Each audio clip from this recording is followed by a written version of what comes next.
Hey guys, welcome to my review of Indiana Jones and the Dial of Destiny. So, was this a fun time or a whip of a boring time? I guess we'll find out in a second here. So, Indiana Jones and the Dial of Destiny, directed by James Mangold, who directed Ford vs. Ferrari and Logan, like some great films. Wow. This was a really entertaining movie. I had a lot of fun. It was enjoyable, nostalgic, and it almost made me tear up a little bit. So, I just gotta say one thing. This was Harrison Ford's movie. This was his movie. He truly gave a great performance. He gave it all. This is like his passion. This is his passionate project. And I could see it. He just truly loved being Indiana Jones, and you can see in there. Phoebe Waller Bridge, or I think that's it. Yeah, or Breathy Waller Bridge. Yeah, she plays as Wombat, who is one of the characters' daughter, but is Harrison Ford's goddaughter. That she was a little bit annoying at first, but then she was really good. I like her. She was kind of like the character that kind of like what's the word, tackles Indiana's ego with, and like the values a little bit more. So it's kind of cool to see that, especially since he's the god dollar to him. So that's cool. I like that, and I like some of the references he made. Like, oh yeah, I got shot 9 times. I'm still alive. My heart was taken out. I love this little nostalgic little moments. The de aging, I'm gonna have to disagree with some people on the community that or out there that went to see this movie. Some of them said that they didn't like it. Some of them they didn't like it, but I personally did. It did a good job. The de aging did a really good job. It looks like younger Harrison Ford. It was cool.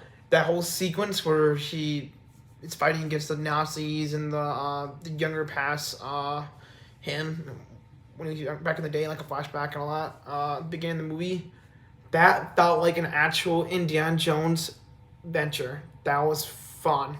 I like that. That was cool. You get to see him beat up some Nazis. It was cool. I loved it. It was great. Some moments that's like the people that stands out for me was Harrison Ford, Phoebe Waller-Bridge, and Mads Mikkelsen. Wow, Mads Mikkelsen is like if Indiana Jones was a Nazi, but without the whip, just more like the smart and the professor side of it, like the archaeology side of it. So it's kind of cool to see that they're like rivals, but they're kind of the same, just on the intelligence side. So it's kind of cool to see that because they're alike in a way. Obviously, without the Nazi part of it, of course, but it's more like the intelligence and the respect for the past and all that kind of stuff. So it's kind of cool to see that. Matt Mikkelsen always does an amazing job. He was cool. He was like equal to like villain, and I love that Danny Halbrook. Yeah, I love that he comes back and he's like the henchman to the professor, just like in Logan. He's the henchman to the scientist. It's like, is he being typecast for James Mangold's movies to be the henchman? I don't know. It's awesome. And then you got the classic, like the big henchman who just throws people and just like reminds me of James Bond, where it's an old movie. I forgot. It's like Get This Weird Jaw. I forgot his name.